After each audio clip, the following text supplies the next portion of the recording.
नमस्कार. सर्वप्रथम सर्वांना श्री स्वामी समर्थ. तुम्हा सर्वांचे आपल्या आम्ही स्वामींचे दास या स्वामीमय चॅनलमध्ये मनापासून स्वागत आहे. स्वामींच्या कृपेने तुमच्या आयुष्यात नेहमी सुख, समाधान आणि आनंद असावा एवढीच स्वामींच्या चरणी प्रार्थना करते. आणि आपल्या आजच्या या नवीन आणि सुंदर व्हिडिओला पुन्हा एकदा नव्याने सुरुवात करते.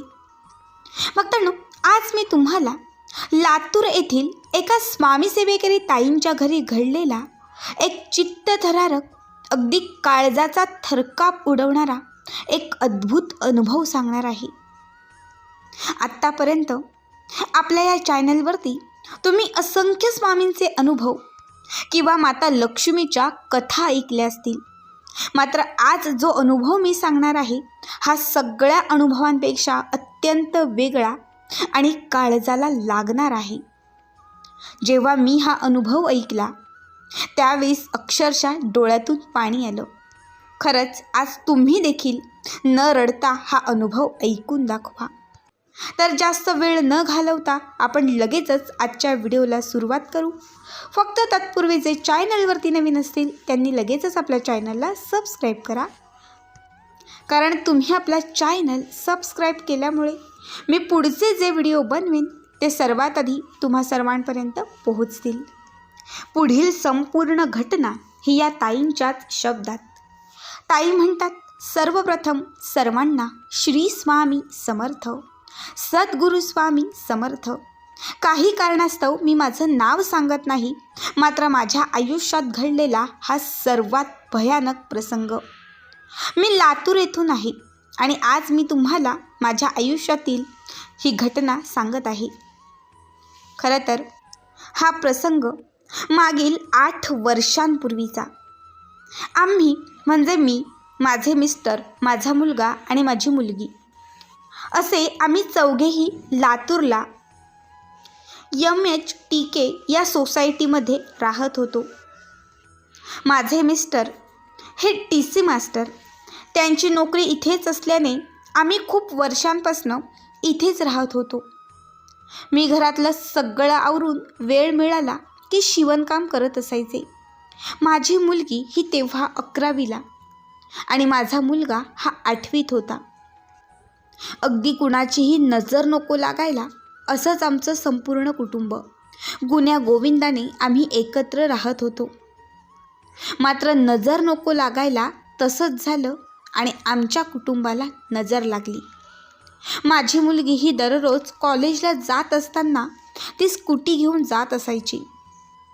मात्र त्या दिवशी कॉलेजवरून घरी येत असताना तिच्या स्कूटीला मागून एका ट्रकने जोरदार धक्का दिला आणि तिच्या डोक्याला गंभीर दुखापत झाली. 1 महिना ती हॉस्पिटलमध्येच होती. खूप वाईट परिस्थिती होती, मात्र तरीही ती त्याचा सामना करत होती. मात्र शेवटी मृत्यूशी तिची सुरू असणारी झुंज ही अपयशी ठरली आणि बरोबर नवरात्रीतील पहिल्याच दिवशी, ज्या दिवशी आपण घट मांडतो, घटस्थापना करतो, त्याच दिवशी ती मरण पावली. तो दिवस आजही आठवला तरी काळजाचं पाणी होतं. हे जगणं अगदी नकोसंच वाटतं. त्या प्रसंगातून खरं तर आम्ही सावरण्याचा खूप प्रयत्न केला, मात्र आजही आम्ही त्यातून सावरलो नाही. त्या क्षणी अगदी सगळं काही संपल्यासारखं वाटून गेलं. जे व्हायला नको होतं तेच झालं. सगळेच शेजारचे नातेवाईक माझी समजूत काढायला यायचे. झालं ते विसरून जा, आता नव्याने सुरुवात कर. मात्र मी ते विसरू शकत नव्हते. मी आणि माझे पती दररोज तिच्या आठवणीत आम्ही एकदा का होईना पण रडत असायचो. मी लहानपणापासून खरं तर देवीची खूप भक्ती करायचे. आता मी स्वामी सेवेत आहे, मात्र त्या अगोदर मी फक्त आणि फक्त देवीची उपासना करायचे. नवरात्रीतील उपवास, सगळं काही. अगदी श्रद्धा माझी खूप होती. मात्र तरीही नवरात्रीतील पहिल्याच दिवशी असं घडल्याने माझा देवीवरचा विश्वास हा पूर्णपणे उडून गेला. तिथून मी देवपूजा, देवांची सेवा हे सगळं काही सोडून दिलं. मी देवीला एकच सांगायचे, तू साक्षात असशील तर तू माझ्या लेकीला कोणत्या ना कोणत्या रूपात पुन्हा आमच्या जवळ पाठवशील. आणि जेव्हा तू आमच्या मुलीला आमच्या जवळ पाठवशील तेव्हाच मी तुझं अस्तित्व स्वीकारेन. तुझ्यात थोडी तरी शक्ती असेल तर तू हा चमत्कार नक्की करशील. असंच 1 वर्ष निघून गेलं. त्यानंतर दुसरं वर्ष आलं आणि त्या वर्षामध्ये माझ्या मुलीचं प्रथम वर्ष श्राद्ध होतं. नवरात्रीचा पहिलाच दिवस, कारण त्याच दिवशी तिचा मृत्यू झाला होता. घरी ब्राह्मण आले. वर्षश्राद्धेच्या पूजेची तयारी सुरू होती. मी शांत रूममध्ये रडत बसली होती, कारण त्या दिवशी तिच्या सगळ्या आठवणी माझ्या डोळ्यासमोर होत्या आणि मन माझं कावरंबावरं झालं होतं. काय करावं काहीच सुचत नव्हतं. मला माझी मुलगी माझ्या डोळ्यासमोर हवी होती. मी देवीचा नाम जप करत होती आणि माझ्या मुलीला माझ्या आयुष्यात पुन्हा परत पाठव, हीच एक मागणी मी तिला करत होती. त्यानंतर श्राद्धाचा कार्यक्रम पार पडला. तो दिवस निघून गेला. त्याचा दुसरा दिवस, ज्या दिवशी माझे मिस्टर हे कामासाठी बाहेर पडले, मुलगा शाळेत गेला, मी घरी एकटीच होते. दरवाजावरती काहीतरी आवाज आला. मी दुर्लक्ष केलं. मला वाटलं भास असेल. पुन्हा दरवाजाचा आवाज आला. कोणीतरी आलं असावं म्हणून मी दरवाजा उघडला. त्यावेळेस मला कोणीच दिसलं नाही. मला वाटलं पुन्हा काहीतरी भास झाला म्हणून मी दरवाजा लावू लागले.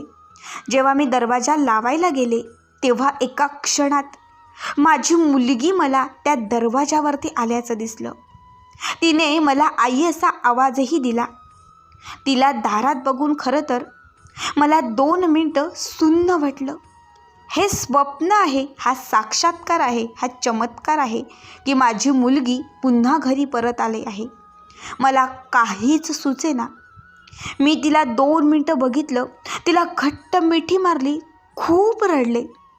तिच्या तोंडातून आई हा आवाज ऐकण्यासाठी माझे कान आतुर होते. तो आवाज मी ऐकला. तिला मी आत बोलावलं. तू कुठे गेली होतीस? इतक्या दिवस कुठे होतीस? असं सगळं काही मी तिला रडून रडून विचारत होते.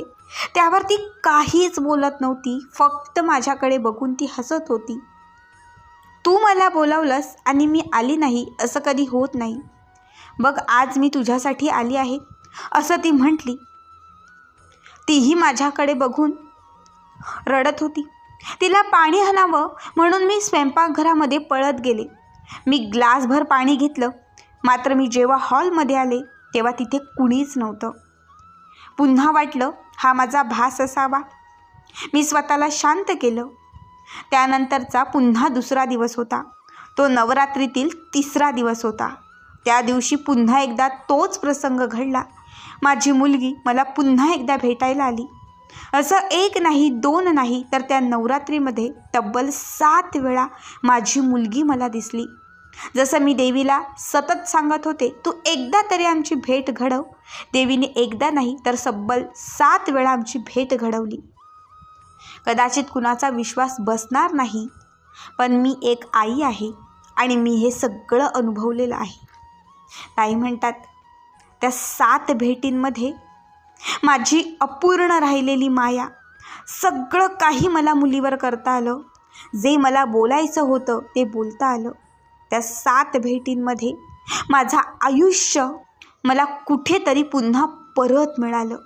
जेव्हा आमची 7वी भेट झाली त्यावेळेस ती मला एकच म्हणाली, आई मला पुन्हा यायचं आहे, मला तुझ्यासोबत राहायचं आहे, मला परत यायचं आहे. त्यानंतर हा प्रसंग मी माझ्या मिस्टरांना सांगितला. त्यांनाही कुठेतरी भास झाल्यासारखं वाटलं.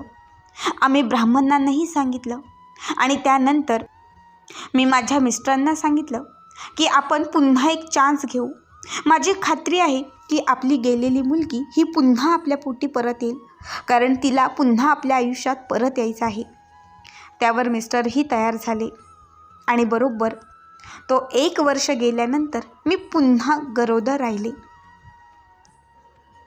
9 महिने पूर्ण झाले आणि 9वा महिना जो आहे हा बरोबर ऑक्टोबरमध्येच आला, ज्या महिन्यामध्ये नवरात्री होती. माझी मुलगी मृत्यू पावली ती घटस्थापनेच्या पहिल्या दिवशी, आणि जेव्हा माझी यावेळेस डिलेवरी झाली ती घटस्थापनेच्या शेवटच्या दिवशी. ज्या दिवशी 9व्या माळीला घट उठतात त्याच दिवशी माझी डिलिव्हरी झाली आणि त्या दिवशी आमच्या घरात मुलगी जन्माला आली. तो दिवस आमच्या आयुष्यात सोन्याहूनही मोठा होता. खरं तर जेव्हा आमची मुलगी मृत्यू पावली तेव्हा तिच्या पायाला आम्ही एक खूण ठेवली होती आणि जेव्हा ही मुलगी जन्माला आली तीच खूण तिच्या पायाला होती.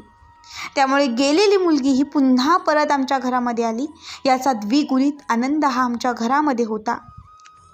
त्या मधल्या काळात मी फक्त देवीची सेवा करत होती. देवीला अगदी मी शपथही घातली होती की जी माझी मुलगी गेली ती मला पुन्हा परत हवी आहे आणि देवीच्या कृपेने पुन्हा माझी मुलगी माझ्या आयुष्यात आली. खरंच जिथून सगळं काही संपलं होतं आज तिथून पुन्हा नव्याने सुरुवात झाली. दैवी चमत्कार आणि दैवी साक्षात्कार असतो हे मी स्वतः अनुभवलं. आता मी स्वामींची सेवा करते, मी देवीची आराधना करते, सगळं काही करते कारण त्यांच्याशिवाय आपल्या आयुष्यात आपल्याला तारणारं कुणीच नाही हे मला कळून चुकलं. खरंच माता लक्ष्मीची कृपा ही अगाध आहे आणि स्वामी सेवा ही अफाट आहे हे माझ्या आयुष्यात मी पुरेपूर जाणलं. मंडळी, या ताईंचा हा अनुभव तुम्हाला कसा वाटला कमेंट करा आणि असेच पुढचे व्हिडिओ पाहण्यासाठी आपल्या चॅनलला सबस्क्राईब करा. श्री स्वामी समर्थ. जय जय स्वामी समर्थ.